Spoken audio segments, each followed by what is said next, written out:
Mumpung lagi musim mangga, yuk kita bikin pancake mangga asli deh. Ini seger dan gampang bikinnya. Masukkan dulu telur dan gula, aduk yang rata, lalu tambahkan semua bahan, tepung dan susunya secara bergantian. Aku aduknya pakai whisk dari Idealife, dia satu set sama spatula, recommended banget ya, tahan panas.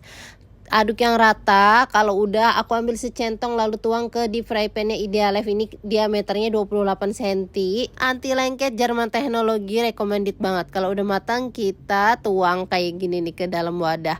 Dia cakep banget ya, liatin deh tuh mulus. Kalau udah kita sisihkan, bikin isiannya. Tuang whipped cream dan air dingin, aku mixer sampai kaku berjejak. Ini pakai hand mixer dari Idealife, recommended ya bun.